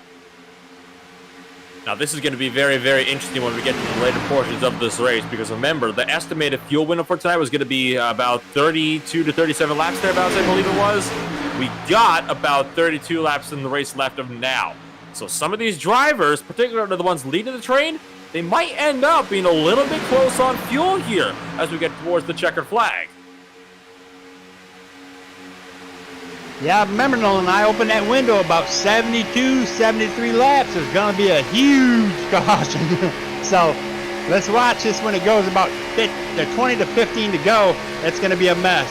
James Mullins looks like he's on the high side, and he wants that lead from David Gervais. And he's got Eric Kling behind him in that 52 machine, pushing on that high side. And you know, Eric Kling knows in his mind right now, Nolan, that he's going to push James Mullins up here, and what's James going to do? Well, I think at the moment right now what Mullins, is trying to do is he's trying to find his way out. The real question is going to be, does he stay on the high side to help out Kling a little bit, or does he abandon him like we've seen time and time again and go to the bottom? I think we might see him going to the bottom. One driver, though, that I'm a bit that we should note it here is Justin Levine. He's not wanted to be behind any of these drivers throughout most of this race, and now he is not able to make that leapfrog position because there's no gap for him anymore on the outside lane, so we could see Levine potentially drop down the order here a bit. Well, you also could see it here and think to yourself, is James Mullins staying on the high side, running side by side with David Gervais? Because if he gets into the lead, that stands a chance to Eric Kling at 52 to get a good draft and go right out in front of him and take the lead. Right now, it may be smarter for him to kind of wait it out and just click down some laps and maybe not make that move until, you know, roughly about 92, and then get down there. That way he less of a chance of Eric Kling behind him, if it stays like that, for him to push him to the lead and then possibly take the lead away from him with a 16 of Clifton Cockrell right behind the 52. So right now the big action is up in the top 8, and then you have 9th on down through everybody else all the way back to about 14th place. Everybody else so far is way down the order. They are also now approaching Tanner Love, who did not have the best of pit cycles. Remember, he was running up front trying to get the lead. Well, he's about to be lapped here, just another lap or so. Yeah, we've only got 18 cars on the lead lap, and if this goes green, that's where we'll finish, unless they put Tanner Love down, then we'll have 17 cars on the lead lap.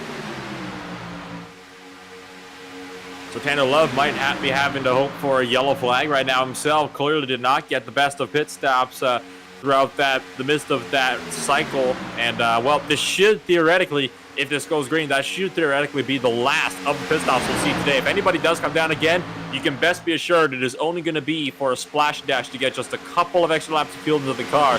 That would, of course, mean, though, that they would have run out regardless, because nobody would want to come down for a splash and dash in the midst of this one. You just lose way too much time. Yeah, but Nolan, do we have a green-white checkered in us? If these leaders stay out, do they have enough fuel, you think, for a green-white checker? I don't think so. If this goes green all the way to the end, then we get a yellow with 2 to go, I don't think they have enough fuel in them for a green-white checker. Well, I have to believe they're going to stop, and it's going to be for fuel only. If they do stop, I would assume they'll want to do it under yellow, because no way we're going to be seeing another round of green flag stops amongst this lead lap group unless they're all taking the splash dash, which is, again, where we come to the point where, you know, it might be tight for these front 2 drivers. Everybody else right now, I think they're content to just kind of sit around in the back and save a bit of fuel right now, because they know that the guys in front, they might not even make it to the end if this runs green on itself. Mullins, though, is going to actually block as cars jump to the outside. Yeah, we've got some drivers out there. You know, Eric Kling, he's about 2 laps under the leaders. You know, so he pitted again. He stayed out 2 laps longer. So he's got 2 laps fresher tires and a little bit more fuel. Now, he could be using that fuel all up right now by pushing James Mullins. Yeah, so Eric Kling in a bit of an interesting situation. The question now is going to be, You know, when does he make the move for the lead, and how desperate is he going to be for this move? Because you kind of get the feeling that this field right now is a bit of a ticking time bomb. Well, the driver's sitting up here in the top 10 that's just watching the action and hoping and praying that these guys don't have enough fuel. It's going to be Matt Hornbuckle in the 56, because Matt Hornbuckle is, again, sitting in the same situation as Eric Kling as they pitted together. He's got 2 laps, fresher tires, and more fuel. So he's hoping these guys will use up all their fuel. You'll see he's kind of laying back a little bit behind the 16 of Clifton Cocker on the high side. Oh, David Gervais, he gets booted out. And they all slide up. They all slow up. And it looks like Eric Kling, he's going to stay up there, and he's going to the low side, and he's going to get right behind James. And here we're going to watch Justin Levine in that 19. He's going to go to the high side, I guarantee you, and get right in front of Clifton Cocker on that 16 machine, because he doesn't want to sit in third, most definitely. That was unbelievably risky, and it didn't look like there was contact. It looked like Gervais just pushed up a little bit and then got arrow loose. That got hooked by Justin Levine, but he actually might have a penalty because he slid down and actually entered pit road for the smallest of margins just before the green pit out cone. So Gervais might have to stop here, which would completely kill his race. Yeah, he got squeezing that. I tell you, that yellow line, you stay off that yellow line, and them leaders, those leaders, they do that. They get that, hug that yellow line, and they don't want the car that's pushing them to be able to see that yellow line, so they'll get their left tires. The pusher will get their left tires down below that yellow line and lose control, as you just seen with David Gervais.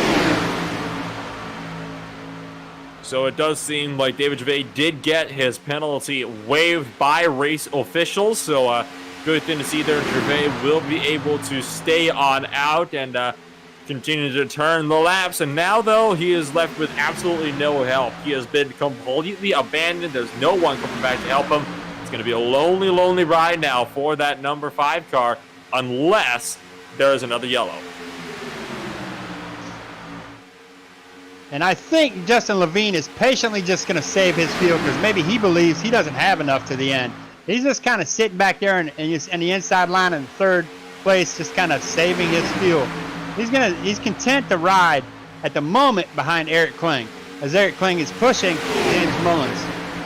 And the high line gets another great push, and it looks like the 16 of Clifton Cocker is going to go high, and they've got some lap traffic. I believe that might be Kenny Powell in that 24 machine that had to serve a penalty.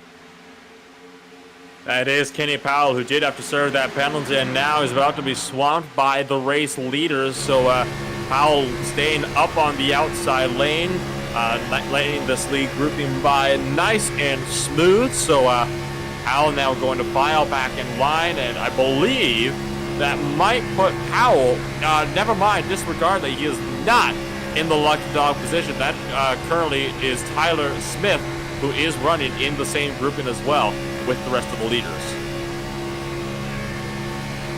There's another lap car up there, the 4 car of Brian Johnson, as he stays high and is courteous to the drivers that are on the lead lap.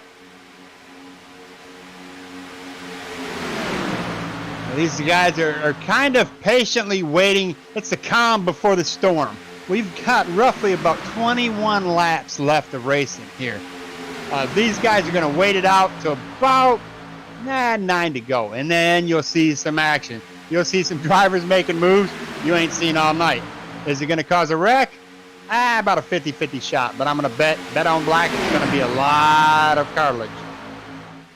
Well, you mentioned that your prediction for that big one was going to come at about lap number 72. Well, that is going to be the next lap. We're on 71 as of this moment. So we might be seeing that here as heads up. It looks like some cars might not be wanting to hang around, as Tyler Smith trying to be overtaken by Tanner Love on the outside line. Remember, Smith is a lap down. So is Tanner Love. So they're actually due battling for the lucky dog position on the same lap. Kenny Powell is also in the mix with these guys. Meanwhile, you have Clifton Cocker, who is on the lead lap, trying to get by all of these drivers, and he's at the back of this train of a bunch of battling lap cars. So Clifton Cocker might not be very happy with where he's sitting right now. Well, Clifton can hop into that train, because now we have a lap car that appears to look like he's the leader. And he jumps down and jumps back up, and it looks like they got Oh, my squirrely there. goodness. Oh, They had to look out. check up. They had to check up. I told you, we're getting a little squirrely up there right now, and this is not what James Mullen wants to see. He does not want to see lap cars battling to stay on the lead lap. Now he's got lap traffic in front of him, and Clifton Cockrell is right behind Kenny Powell. And what needs to happen for Clifton needs to hope that he has enough momentum to push Kenny Powell up, and Kenny Powell takes what would potentially look like the lead. But I don't think it's going to happen, because now we're registering Clifton Cockrell as a leader because James Mullins in the inside line's got 2 lap cars in front of him. So unless he can get those lap cars out of his way, Clifton Cockrell is sitting in a pretty good position. And Matt Hornbuckle is in 3rd, and looks like he's going to hook up with Kenny Powell and see if he can't take the lead. So with Clifton 3 wide. Cockrell kind of pulled up. Yeah, Clifton pulled up on the 16 car. He pulled up because he doesn't want to push. So unless James Mullins could somehow get enough of a draft gap between where he can come up in front of Kenny Powell, he is going to be stuck behind these lap cars. And it looks like Matt Hornbuckle is Oh, heads up. Look out for Kling. Look out for Eric Kling. Just got real loose on the inside line. Got a bit air loose on the turn, and just one of those air bubbles trapped him out. And he had a big slide, went to the yellow line, but managed to save it. Ooh, that was a touchy one. Clifton Cockrell had dove low, but I believe he's going to hit that high side because he knows these lap cars are holding up the leaders. And we've got more lap traffic in front of us. This could get really interesting really fast, Nolan. These drivers are going to go high. The lap cars are going to go high, and we're going to have a 3-wide battle. And if they can't hold their line, it's going to be a 6-car crash or better. So we might see an interesting thing come up here real quick here. It really is a bad spot for Mullins right now because the 2 cars in front of him are trying desperately to stay on the lead lap. And if not that, they're trying to do battle for the lucky dog position so they can get on the lead lap. So this is not what he wants to see right now with these 2 lap cars in his way. And meanwhile, the other 2 drivers that are catching right now, they're going to pull up high. One of those drivers is going to be battling with Kenny Powell for position as they both go through. The car that he was due battling with was Kendall LeBron, who just got passed on the outside lane by Powell. So now Powell will lead the train of cars. That is about, he's just about 2 laps down as of right now. Right now it is Michael Doyle that holds the lucky dog position, I think. And now we're going to watch interesting here because we're watching Kenny Powell, Matt Hornbuckle, Eric Kling, all on the high line there.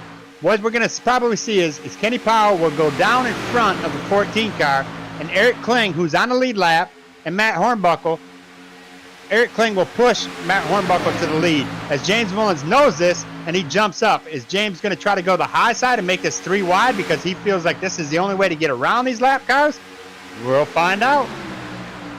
Meanwhile, Cockrell takes advantage of that, jumps to the low line to pick up a spot on James Mullins, who ends up maybe being the wrong call because he's getting freight trained now.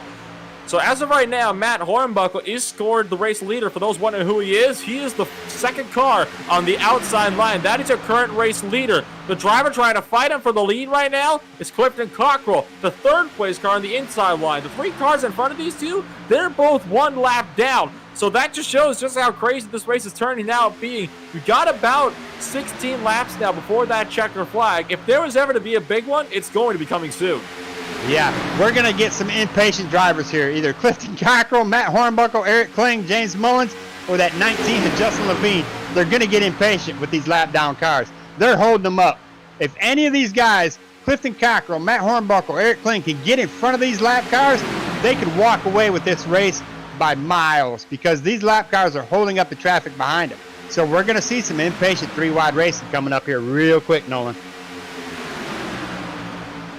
Now the question is, of course, going to be how long is it before anybody makes the move? There's, of course, not a lot of time left in this race. We are now about 15 laps remaining in this 250-mile race. Cockrell still holding the inside line, still scored in 2nd place. Hornbuck's doing a good job holding on to the race lead, and I agree with you. If the big one's going to be coming, it's going to be coming with these lead lap cars trying to get around these cars that are a lap or more down. It has to, because they cannot afford to wait any longer. if I'm Matt Hornbuckle in that 56, what I'm hoping for is I'm hoping to wait it out until I can get to about 2 to go, and then I'm going to push Kenny Powell up in front of the leaders. He's going to get low, and that's going to give him an open shot to hope that Eric Kling can push him to the lead, because that's going to be 3 cars in the bottom line that are lapped down, and that's going to secure Matt Hornbuckle a win. So still 2x2 up front, and that was Tyler Smith getting a bit close for comfort with Kenny Powell. Powell trying to fit into the inside lane as well, so maybe trying to get that side draft going. Tanner Love is still leading the entirety of the train, with Tyler Smith just behind them. Both drivers fighting to stay on the lead lap. Meanwhile, Clifton Cockrell, new race leader on the inside in that 16 Microsoft Chevrolet Camaro ZL1. He's got another Chevy who's outside, though, and that is Matt Hornbuckle directly on his door right now. That is the heads-up drag race for the lead right now. Yeah, if Clifton Cockrell could just get clear of Kenny Powell to get that high line, he will secure himself a win, unless there's another wreck happen. And we're closing in on 12 to go here. So we're looking about the window where this big melee, the big one, could come down any moment. And as these drivers up front are patiently, and I say patiently, I'm hoping they're patiently trying to figure out a way to get around these lap cars that are clearly holding them up. I hope they put on their patient pants, because if they don't, they're going to be the ones causing a wreck. And that's what these lap down cars want to see, is these leaders get impatient and cause a wreck, because that's going to allow them to get back on the lead lap. So now I have a question for you, and that's going to be, how desperate do these drivers want to get? Because we've seen some really desperate moves, being thrown in the past, both in official racing and in this league alone, as a matter of fact. So I'm not sure if these guys run a yellow line rule here or not, but if they don't, you never just know what you might see. Well, I'm going to guess that my thought in this thing is, Nolan, is that we're going to not see any big moves for about 7 laps. I bet you we're going to see this action we're seeing right now for about 7 laps. Then we're going to see some pressure. We're going to see the 52 getting up and pushing that 56 and getting him pushing them up there and getting Kenny Powell to the lead. And you're going to watch Kenny Powell will probably dive down, and Matt Hornbuckle will take, because Kenny Powell does not want to interfere with a race win. He has nothing to gain from that. So he wants to try to give an opportunity to another driver. So if he can get clear, his lap car is going to cost a heck that he stays high. But if he can clear Kenny Powell to go low, that would give the opportunity for Matt Hornbuckle and Eric Kling to get up there. But if they leave any gap in there, don't be fooled. Clifton Cockrell will take an opportunity. I would expect nothing less. I mean, at this point in time, if you're a driver and you see a gap to get through this traffic, you really need to take full advantage of that one. Right now, it looks like Cockrell holds the race lead as one car goes to the bottom, and Cockrell tried to find the middle line. Didn't work for him so well. That was Smith that had a bit of an excursion just below that yellow line. Ended up sliding back in the line as Cockrell didn't let him in, but Hornbuckle leads another lap around the outside line. Well, I tell you what, Nolan, if the top line leaves enough of a gap in the bottom line, you're going to see that Clifton Cockrell is going to make this 3 wide, and James Mullins is going to ride with him. So they need to squeeze them together there a little bit more in order to avoid that third line from forming, because it's going to be just an window of opportunity for Clifton Cockrell to jump into that middle line and cause a 3 wide freight train, and James Mullins is going to jump with him, and they're going to get around these guys. So if they don't close that up, it's going to be just that. It's going to be 3 wide. So, not a lot of time left to go at all. 11 laps remaining, this time by at the line. Clifton Cockrell continues to sit in second place. Eric Kling, meanwhile, has put himself up into the second position just now, up on the outside line, running just 1 car behind Matt Hornbuckle. So Hornbuckle's got a drafting partner behind him that might be willing to follow him in a depth move. Here comes Mullins up the middle. Mullins up the middle. You're going to watch him. Matt Hornbuckle is going to come down a little bit.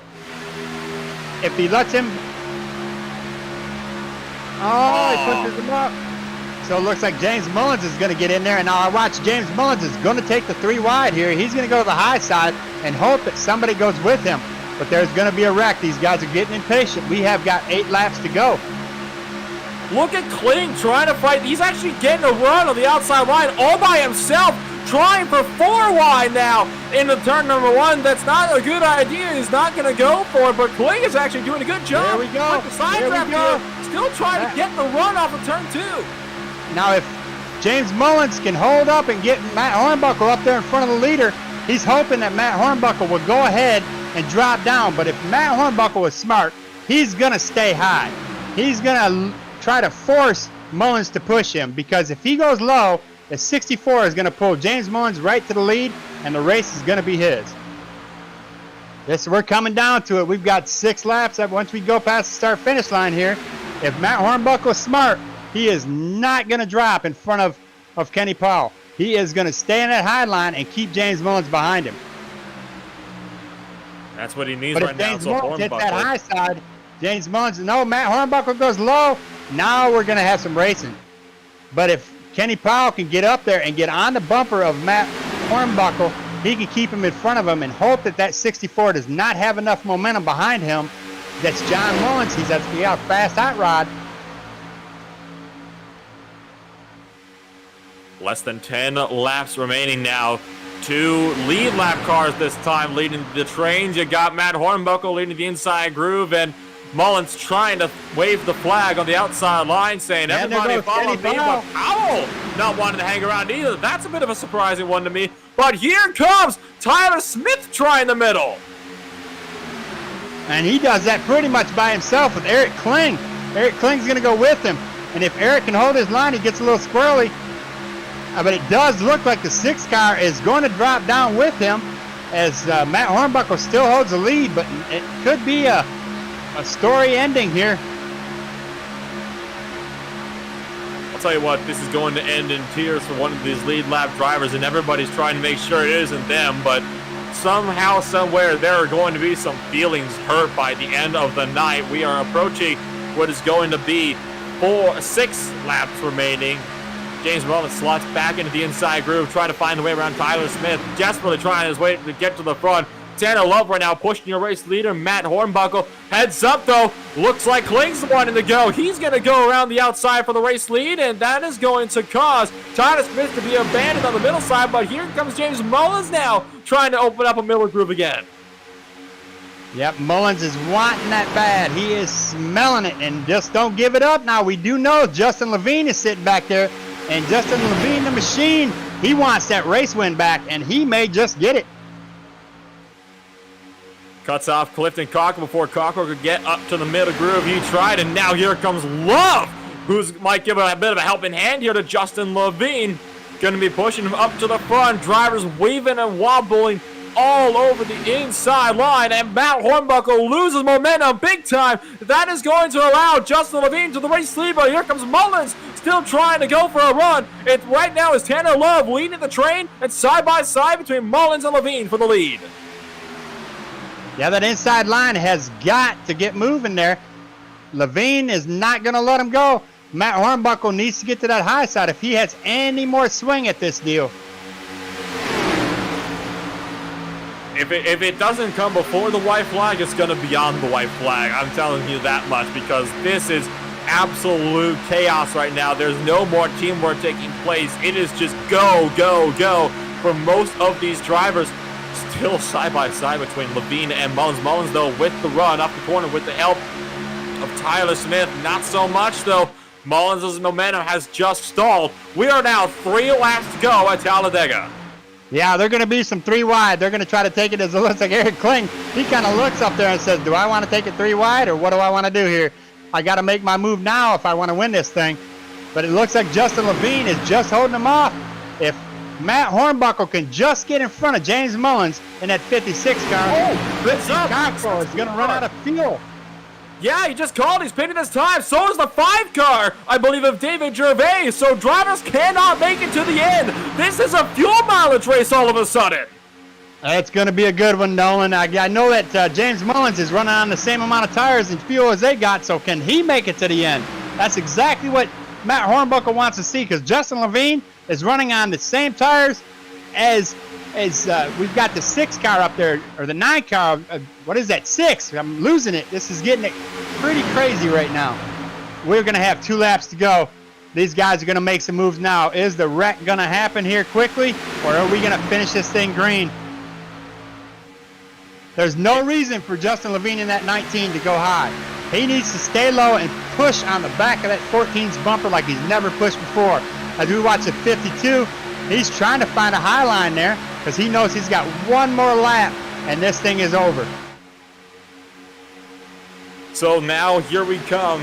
It is going to be white flag at the line. They just need to make it to the tri-oval and the race will be official no matter what happens. This is it. White flag in the air. 2.6 miles left to run.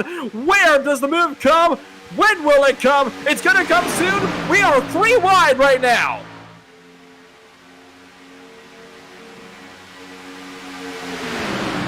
Yeah, it does look like it's going to be Matt Hornbuckle getting a little push there, and he wants to push that 19 car. What a race. But we got the 48. He is on the high side, and he's going to come. This is going to be a hell of a finish, boys.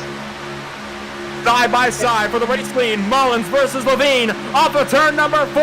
It's a dry resist contact. Mullins gets pushed up. 3 wide, 3 wide. 4 wide now for the race lead as Levine tries to go the middle. Here comes Hornbuckle. Can he make a run for it? It's not going to happen. Woo-wee, that was close, boy. That was close. And Justin Levine just squeezes out a win. Matt Hornbuckle comes in second with Chris Johnson coming out of nowhere with a 3rd place finish. And that's going to be our podium winners here. Justin Levine takes a checkered, Matt Hornbuckle second, and Chris Johnson in that 48 machine comes in 3rd. You want to know where that was decided? That was actually decided back in turn number 4, and I'll tell you exactly how. Matt Hornbuckle gave the smallest of taps to Levine's bumper. That unsettles the 19, pushes him up into Mullins. Mullins gets forced to the outside lane and has a lapped car on his inside, and he loses all the momentum. That is where the race was decided right there. From that contact, there was absolutely nothing holding back Justin Levine from securing a win tonight. Well, you want to see how close this field was. I'm watching the 48 of Chris Johnson just barely making it back to pit road. His car shut off in the backstretch. One driver did run out of fuel, actually. It was Brian Johnson that was actually out of fuel and low on the back straightaway on the last lap as well. Yeah, Chris Johnson ran out. His car shut down on him in the backstretch there, so that's how close they were. He just had enough to get up there. Oh, my That goodness. was, I mean, one of the best finishes we've seen in a while. That was hectic, rectic, and I can't figure it out. Those lap cars played a part, and the leaders were patient and used them as a pick. I hope they're happy with that. We're going to find out soon if they're happy with that, because we're going to go ahead and we're going to start an interview process with our top 3, Justin Levine, Matt Hornbuckle, and Chris Johnson.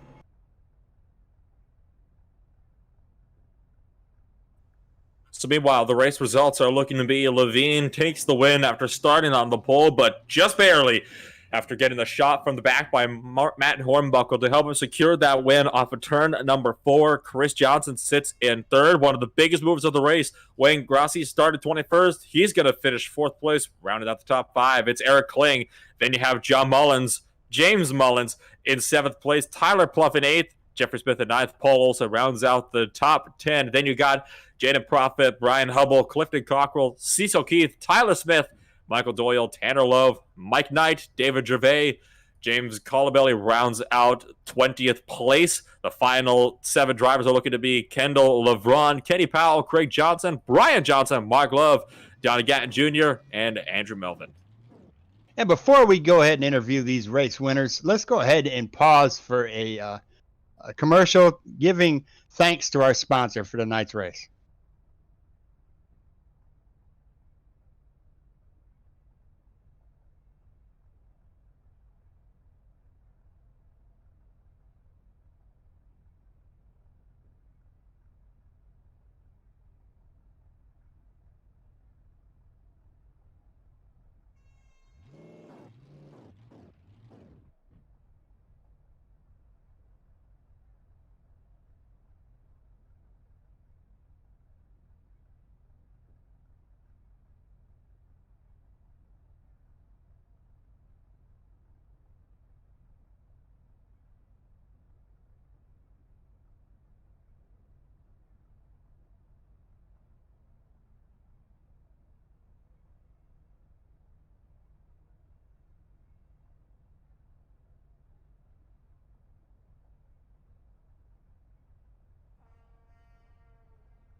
Welcome back. We're just finishing up at Talladega with 94 laps of excitement.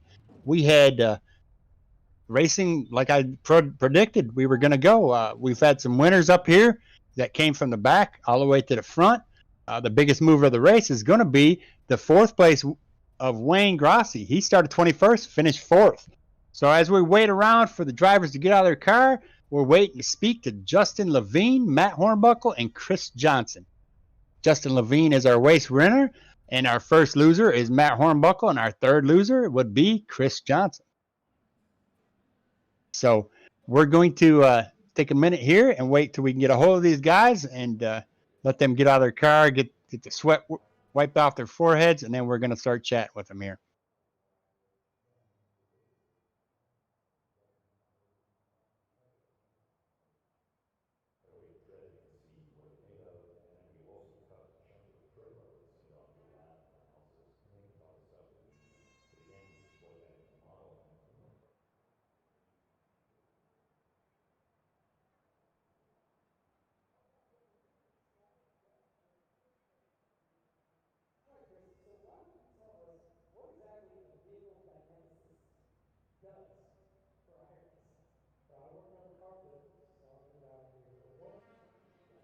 Chris Johnson, Al Kozlowski in the broadcast booth. You got a copy? Yes, sir. Chris, what an exciting race. You came out of nowhere and pulled a bullet out and stuck it right in there and finished third. How was that race for you? It was cleaner than I expected. It was a really good race. Everybody raced hard. Everybody raced clean, and it was an awesome race. Give me an insight on what you thought about those lap cars up there racing and holding back the leaders. What did you think the end result was going to be of that? Well, I knew things were going to get screwy there. A few of them pulled off, I do believe, and on the last lap, I was running out of fuel. The last lap, my car was sputtering, so I had to abandon Eric, and I got that awesome run. And I thought I was pushing Justin to the win, but it was a lap car. But all in all, it was a fun race. It got confusing up there. Well, congratulations on your third place finish. You want to thank your sponsors? Anybody else? We talked to Craig a little while ago, and he said you had a cousin over in Arizona that was watching. You want to give a shout out? Oh yeah, Ashley. Hope you enjoyed the show. Thanks for watching. Of course, Well, thanks. great. Oh, I'm sorry. Go ahead. Thanks for Brian building setups and all my other teammates. They got wrecked, but we did good tonight. Well, congratulations, Chris, on your third place finish. That was a heck of a run. Thanks, Al. Well, have a good night. We'll talk to you soon. All right. Let's talk to our second place finisher, Matt Hornbuckle. Matt Hornbuckle, Al Kozlowski in the broadcast booth. You got a copy? Got a copy, Al. How we doing, Matt? Walk us through the lap traffic you had in front of you, and what did you think the race finish was going to look like? Yeah, we had a lot of cars in there, several lap down. Just had to play it nice and easy and take what you can get. I seen you had a dancing partner up there, Kenny Powell. Looks like you guys had some kind of a strategy going on. Did you have a strategy where you're going to wait and let Kenny get to the low line, and you were going to hope that Eric Kling was going to push you up to the lead? Yeah, that's what I was trying to do is get Kenny a lap back and then just get the teammates together and see what we could do. Well, congratulations on your second place finish. You have any sponsors, a team, or anybody you want to give recognition to right quick? The mic is yours. Yeah, appreciate Kenny Powell putting the leg on. Really enjoy the leg, and G&G Racing. We got a pretty good team right now.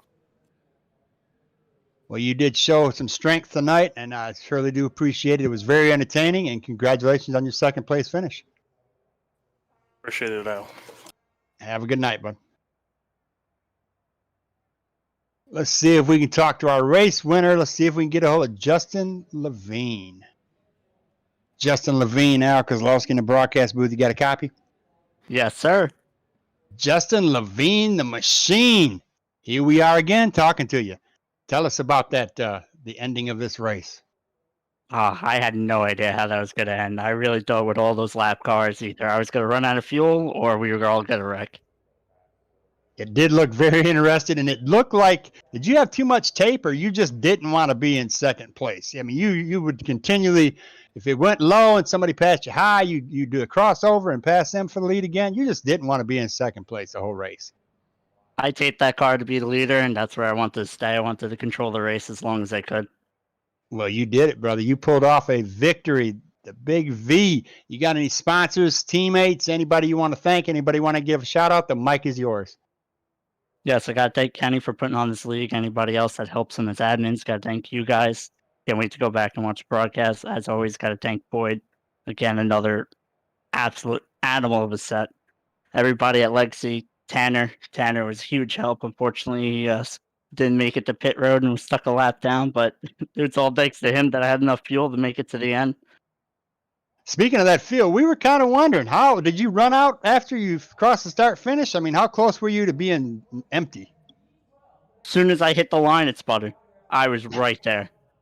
I figured as much. I seen Clifton Cockrell pit, and I thought, uh-oh, Justin is in trouble. But you made it, and you finished with a victory. Congratulations once again here. You took the trophy home from Talladega tonight. Thank you. We hope to talk to you again next week, Justin. In the meantime, go enjoy your win, and congratulations.